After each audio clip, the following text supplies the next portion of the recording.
out in West Dorset, in the town of Bridport. Now, with a name like that, you might expect that it was right on the coast, but it isn't. In fact, it's a mile or so inland, though it is connected to the English Channel by the River Brit, and in medieval times, boats could actually sail as far as the town. Well, today it's a very prosperous and lively place, which really isn't all that surprising when you consider that it is slap in the middle of a major tourist area. But really the town owes its original prosperity to the fact that it specialised in the production of rope, of net and of twine, all essential items to sailors and to fishermen. It's been suggested that the main streets of Bridport are as wide as they are because a lot of space was needed for rope making. There's no real evidence for that, but what is certain is that the long alleyways amongst the houses were used for that purpose. And if you want to find out more about the history of rope making, then the museum is the place to go.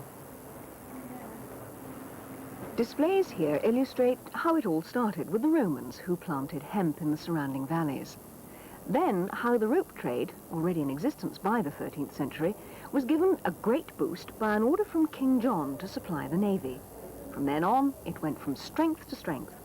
And if you come at the right time, there's an added bonus.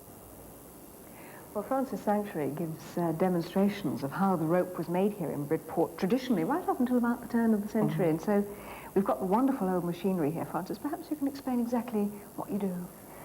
Well, to begin with, we have started off by making 3 strands out of 6 yards in each strand. We're cutting out the actual spinning of the yarn. You'll probably see that there are 6. Mm-hmm. And these are fixed onto the 3 spinning cogs, the hooks, which are going to rotate whilst we're actually twisting the strands.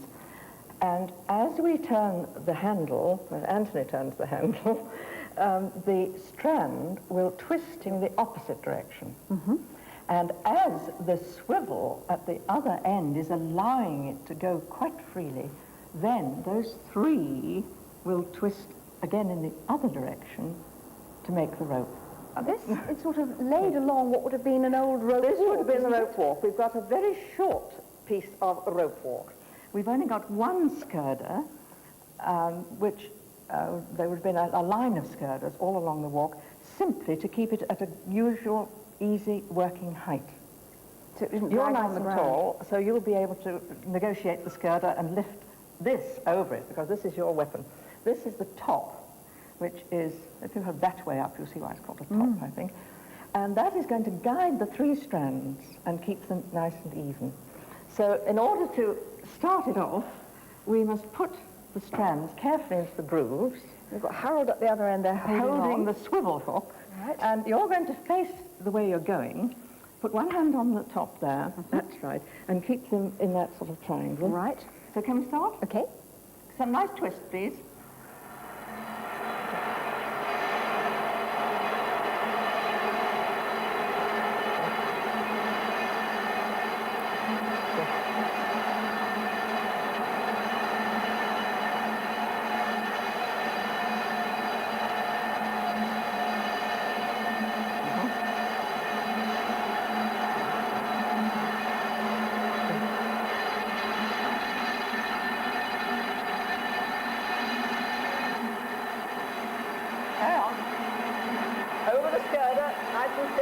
Carry on.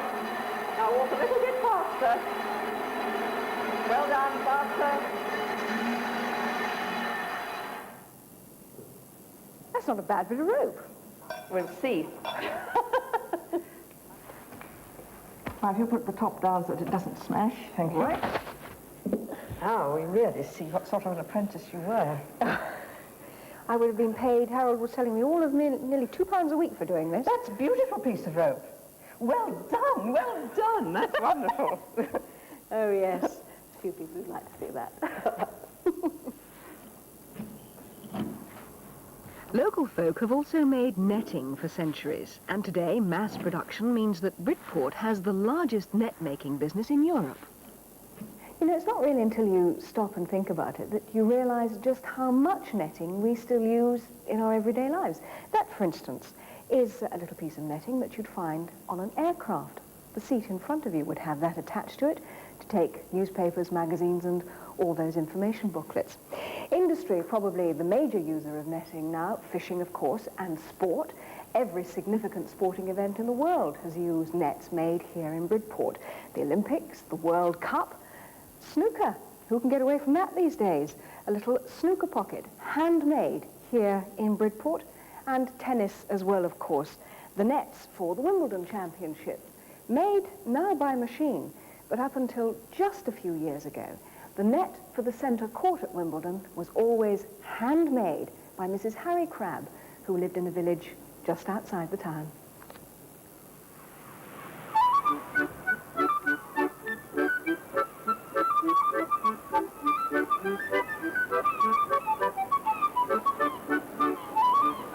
The River Brit flows out through sluice gates into what is now Bridport's harbour, West Bay. When the writer Daniel Defoe came here in 1722, he noted that there was no harbour as such at all. The fishermen just used the beach to mend their nets and sell their mackerel.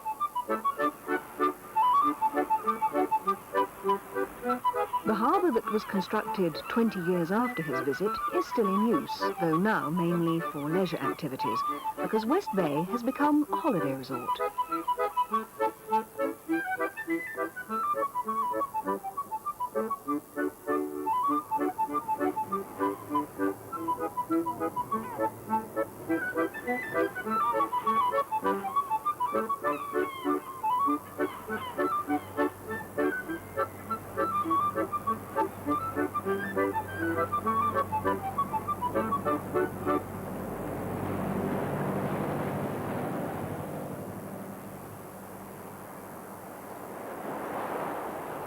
You know, I reckon if it didn't have the sea in front of it, this strangely weathered mass of golden rock wouldn't look out of place in a cowboy film. And the views along the coastline are definitely on the epic scale. Just along to the west is Charmouth, another popular seaside resort. The oldest building in the village is the Queen's Arms Hotel, named in honour of Catherine of Aragon, who stayed here in 1501.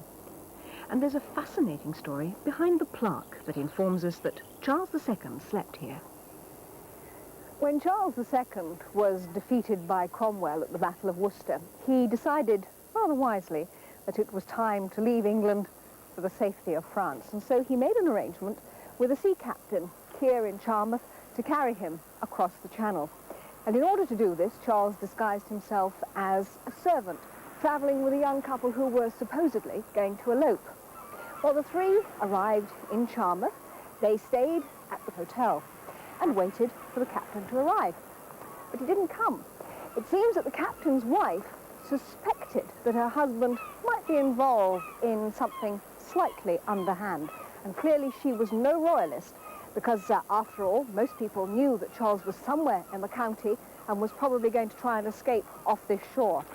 So she locked her husband in his room and hid his trousers.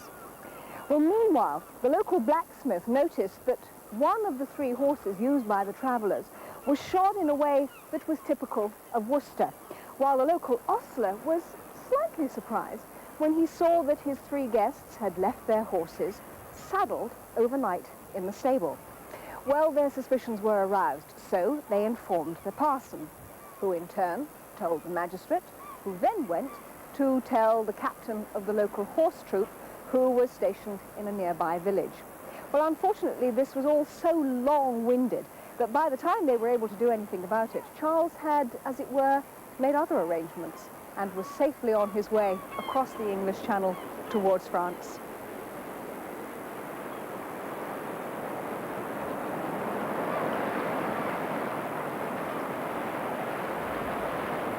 This truly wonderful stretch of coast has been designated a heritage coast, and it's particularly famous for the fossils to be found here. That's one of the main reasons for opening a Heritage Coast Information Centre here at Charmouth. Richard Edmonds, the warden, explains. Many people who come down here, of course, they've heard about the fossils, come on their holidays, and they want to know. They want to know exactly what to look for, and it is very hard to start with, which is really why we've established this place, the Charmouth Heritage Coast Centre, as a place for many holiday makers to come down, find out where to look for fossils, how to find them, the correct way, the safe way is to find fossils, largely speaking.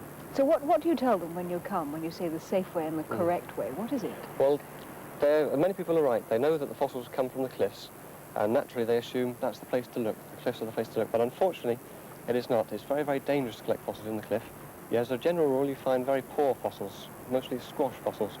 The harder fossils tend to be washed out in the landslips at certain parts along the beach there, which is the place I advise people to go to. And of course, if you do it safely, then there are wonderful rewards, aren't there? This is one that you found, a particularly large one, isn't it? Tell us something about that. This is an ammonite, absolutely perfect in crystalline calcite. And these things are in large, quite hard rocks. You can break them open, and inside the ammonite shows up. This one actually took 3 weeks to clean up. I actually had to chisel away with a small hammer. You can see how I've chiseled on this side here. That's a marvellous specimen. They don't come out very easily at all. These smaller ones, they were fairly easy to find, aren't Yes, they? well, these are the things you start with. It took me 7 or 8 years to actually get to the stage of finding a fossil like that one there. These ones here can be found on your first visit to Charmouth. If you go down to the large landslips, the Black Bend landslip, for instance, these fossils in fool's gold are washed out of the soft clay onto the beach. And just a bit of patience and some sharp eyes, and you can certainly find things like that. And this, of course, must be your absolute pride and joy. It's a beautifully preserved fish. You can see every little scale, the tail, the fins. How old would this be, Richard? That's 190 million years, give or take. Quite how much I wouldn't like to say. Not mine, I must emphasise. We've been donated this on a long-term loan to the centre by one of the local collectors. It lived in a time when Charmouth certainly wasn't here. There was a large warm tropical sea covering the area. A lot of clay being laid down very, very quickly. And these were all animals swimming about in that water in the time. When they died, they sank onto the seafloor and slowly became covered by all these clays and limestones. Beautifully preserved. What are the chances of finding something like that? Very, very remote. I know people who have been collecting for years and years and have never found a fish like that. Never.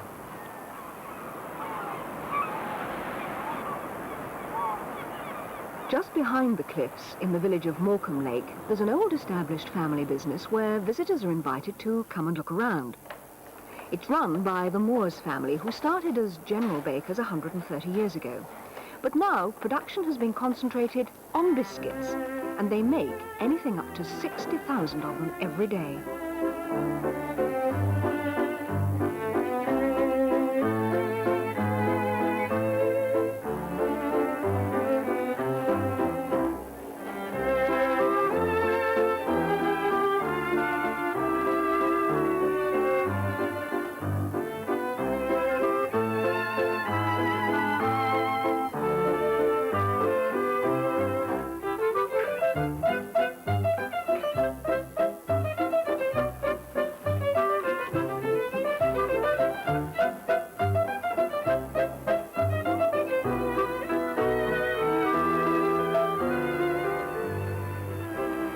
Make those traditional and extraordinarily brittle biscuits called Dorset knobs. For economic reasons, it's normally a winter job, but one batch is being made especially for our visit today.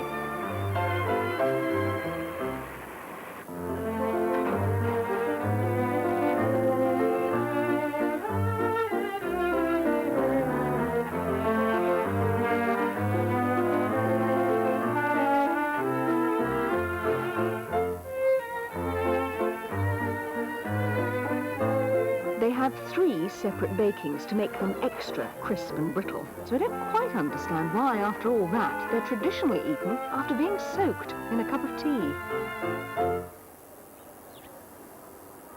The church at Whitchurch Canonicorum is unique. It's the only parish church in England to house a shrine containing the relics of its patron saint.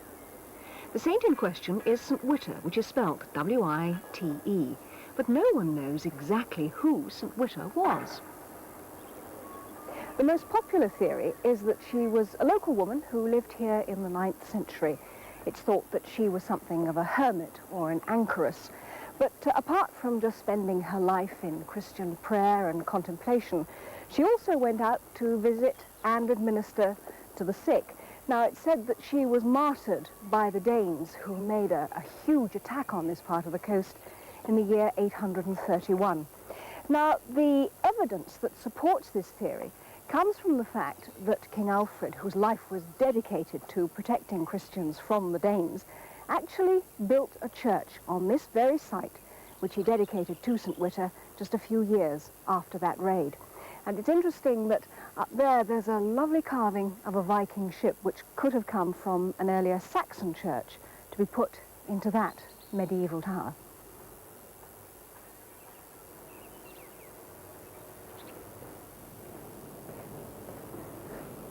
And this is the shrine.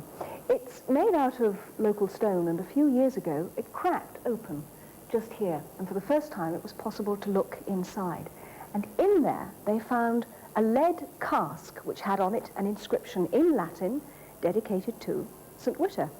And further investigation proved that inside that cask there were indeed the bones of a smallish woman who was 40 years old. Now, St. Witter's clearly always been very closely associated with the sick, which would explain why there are these 3 holes in the front of the shrine. The idea is that you should put your arm, your leg, your head, or whatever part of the body is affected inside the holes to get as close to the relic as possible.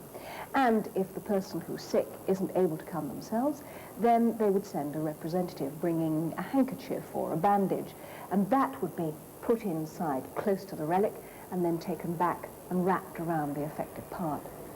Pilgrims still come here, and inside the holes there are dozens of postcards and letters, all of them asking St. Witter for help. Some of them are absolutely heartbreaking, but others do have hope because they say thank you for help that's been given in the past. The thing that I find absolutely extraordinary about this shrine is that while it's obviously not as well known as, say, the shrine at Lourdes, nevertheless it has stood here and been a focus of attention, a point of pilgrimage for the sick for more than 1,000 years.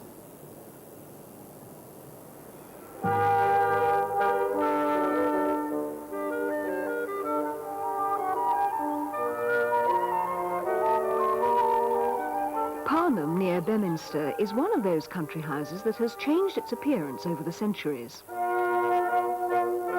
The first mansion, built about 1400, had a thatched roof, but it started to look much as it does today in Elizabethan times. In 1810, John Nash was commissioned to convert it into a romantic Gothic building, and he added the battlements and pinnacles.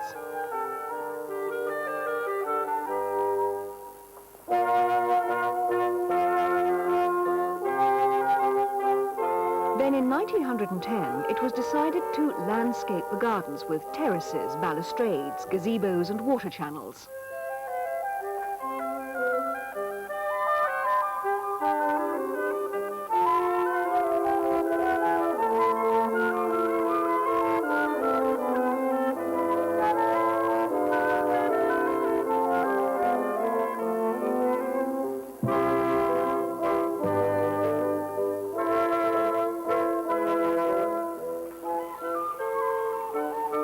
During the 1920s, Parnham became a country club, and one guest who stayed here was woken in the middle of the night to the ghostly baying of dogs in the grounds.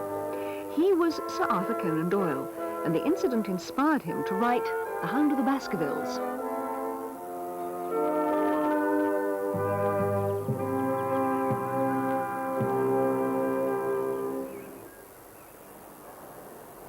Years ago, Parnham was acquired by John Makepeace, a leading furniture designer. He moved his workshops here and created a centre not just to produce specially designed furniture, but also to teach aspiring craftsmen and encourage the general public to appreciate modern design. There is my own workshop where there are 8 craftsmen who work with me to design and make individual commissions. And really the move to Parnham enabled us to set up the Parnham Trust, which runs the School for Craftsmen in Wood with its 20 students here on a 2-year course, preparing for setting up their own businesses. And they come from various parts of the world, and well, more than 9 out of 10 out of them are already running businesses. And I think it's helpful for visitors to Parnham to see that the traditions are marvellous, we respect them, but that for the 20th century we have to progress. And we see that fusion at Parnham and the paradox, but which is what is so often regarded as paradox, of fine things of the 20th century in an old house. Well, let's take a look at some of the fine things of the 20th century. This perhaps is one of the most famous pieces, your desert island chair. Tell us about this. Well, it really reflects this point that furniture is not just about pure function. It's far more than that, and of course fine furniture has always been to do with a reflection of our time. It is comfortable, actually, isn't it? Yes, that's right. One is looking, I believe, for something that is going to be relaxing, that is expressive or evocative of what people so often trace off to the other side of the world, to get among colours, to get in their own space, to get away from people. And actually, to be able to be in touch with nature and yet at one at home seems to me a great fantasy and pleasure. You do look very comfortable. All you need are the 8 records in there. Let's take a look at this, because I think perhaps this is slightly more conventional, but certainly very 20th century. Now, what was the main design feature here? Well, the client has a very interesting room in a Victorian house up a short staircase, and so the table is first seen as you go up the stairs. Mm-hmm. So the underneath is an important feature of it.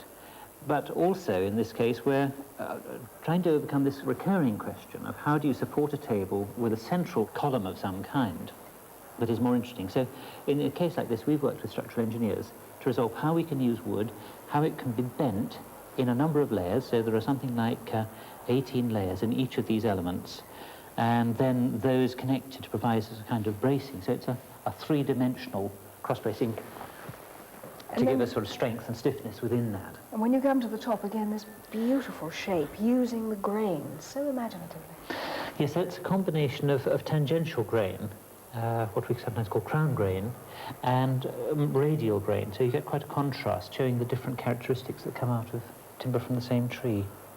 And these side pieces that are all integral to this unit, yes? Yes, there are a couple of cabinets with rotating drums for storage inside, either for drinks, and I think the other one will probably be used for storing table silver. You're using a combination of woods again?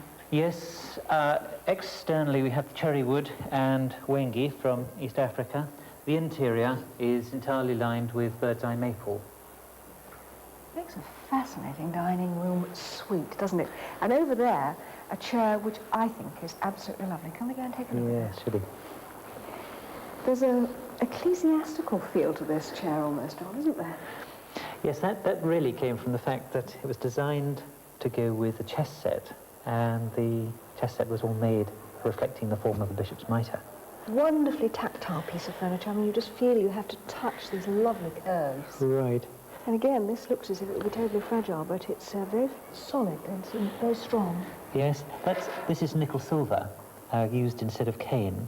Enormously strong. I mean, each strand of it has great strength in it, and the weaving of that, as you can imagine, was quite a task. Another famous piece of furniture is your bed. It's made out of a single piece of wood, isn't it? Yeah, made from a single tree, yes. And yew trees, of course, generally have so many flaws in them, but it was bought from a timber merchant who very kindly had been sort of keeping this tree for some special circumstance. Only after getting to know me quite well was he prepared to sell it. And because of the bowed shape, that is reflected in the shape of the bed. And so back down to the coast again, to a point about halfway along the Chesil Beach, that remarkable long strip of pebbles that stretches from West Bay all the way down to Portland, which you can just see in the distance. We're at Abbotsbury, a most charming and historic village. Its very name comes from the monastery that was founded here in the 11th century, and the estate came into the possession of the Strangways family, who were still the major landowners in the area, at the dissolution of the monasteries. Most of the buildings were destroyed at that time, but the tithe barn survived, probably because it served a very practical purpose. And up on the nearby hill, St. Catherine's Chapel also escaped destruction. It's always been a useful landmark for sailors. The Abbotsbury subtropical gardens offer a display that's unique in Britain.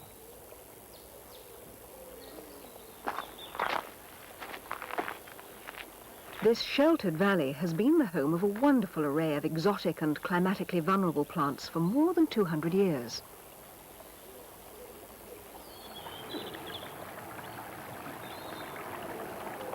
It really is an enchanting place to wander around.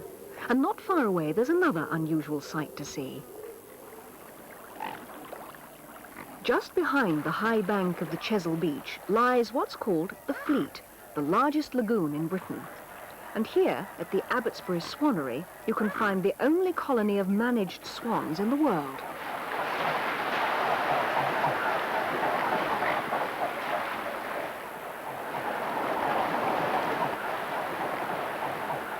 The swan herd, John Fair, explains just why the Fleet has proved to be such an ideal habitat. In fact, it's the biggest natural food source for mute swans in the British Isles. It's called eelgrass.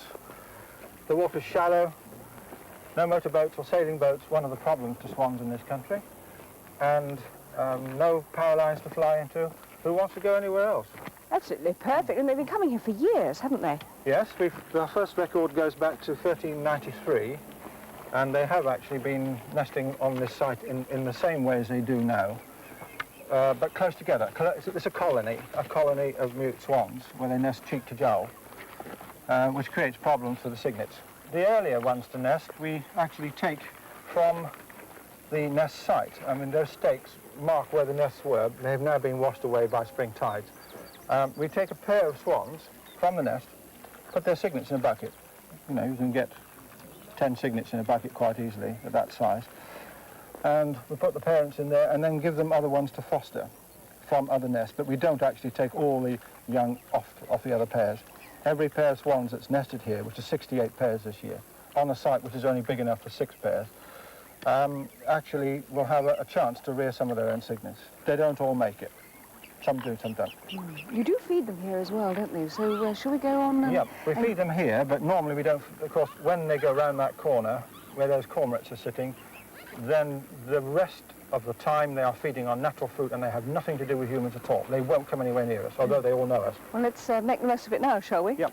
We've got a bucket? We've got a bucket here. Right. Do they know they're going to be fed, John? Yes, I think they do. They recognise the bucket, do they? Yes. The bucket is the operative word, or anybody being here. And we'll have to hold the bucket up, or they'll all come up and poke their head in the bucket.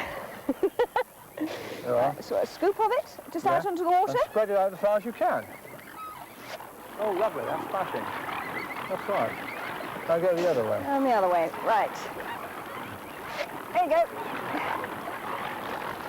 It's rather interesting that they're called mute swans, but you notice they're not mute at all. There's a lot of talking going on there. Well, we've come across some beautiful locations on day out, but for me, this really has to rank as one of the most memorable.